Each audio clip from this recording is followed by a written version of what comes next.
తిరుమల లడ్డూ కల్తీ నెయ్యి వ్యవహారంపై ముఖ్యమంత్రి చంద్రబాబు నాయుడు హాట్ కామెంట్స్ చేశారు. ఇది కేవలం డబ్బు కోసం కక్కుర్తిపడిన వ్యవహారం కాదని, ఇందులో స్పష్టమైన కుట్ర ఉందని సీఎం ఆరోపించారు. భగవంతుడిని అపవిత్రం చేసేలా ముందే పథకం ప్రకారమే ఈ పని చేశారని సీఎం సంచలన వ్యాఖ్యలు చేశారు. ఈ విషయంలో తామంతా నిమిత్త మాత్రులమని, అసలు దోషులను దేవుడే శిక్షిస్తాడని చంద్రబాబు తెలిపారు. ఇది కోట్లాది మంది ప్రజల మనోభావాలకు సంబంధించిన అత్యంత సున్నితమైన అంశమని తెలిపారు. దీనిని తేలికగా తీసుకోలేమని సీఎం చంద్రబాబు స్పష్టం చేశారు. మొన్న మీరు మాట్లాడుతూ ఉంటే చూస్తే ఎంత దుర్మార్గంగా మాట్లాడుతున్నారంటే, నేను అపాలజీ చెప్పాలి, మేము చెప్పాలి, రెండోది బూతులు తిడితే కూడా భరించాలి. అంటే మీకు రాజ్యాంగం పైన గౌరవం లేదు. ముఖ్యమంత్రి కానీ, డిప్యూటీ సీఎం కానీ, ప్రభుత్వ అధినేతలు అంటే లెక్కలేతనం. ఎక్కడికక్కడ మీ ఇష్టానుసారంగా రౌడీజం చేయాలి.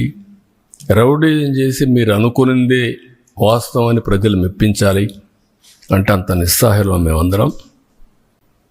అందుకే నేను అందరికీ పిలిపిస్తున్నా. ఇది చూసిన తర్వాత ఎక్కడ కూడా సిబిఐ రిపోర్ట్లో ఇది కల్తీ లేదని ఎక్కడా చెప్పలేదు. నేను అతని స్పీచ్ చూస్తే ఏమనాలో నాకు తెలియదు. కరుడు కట్టిన నేరస్తులు ఏ విధంగా అసత్యాన్ని నమ్మించడానికి ప్రయత్నం చేస్తారో అదే చేస్తున్నారు.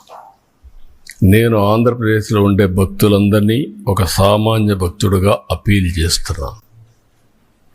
రిపోర్ట్స్ అన్నీ మీ రోజుల్లో ఉంటాయి. దేవుని యొక్క పవిత్రత మనం కాపాడుకోవడం మనందరి బాధ్యత.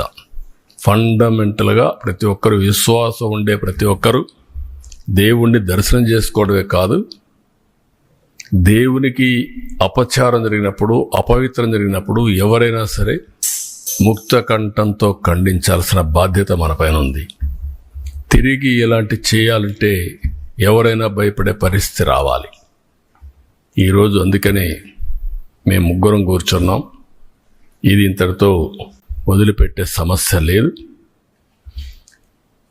ఏదైతే అపవిత్రత జరిగిందో భగవంతుడే మాకు ఈ సంకల్పాన్ని ఇచ్చాడు.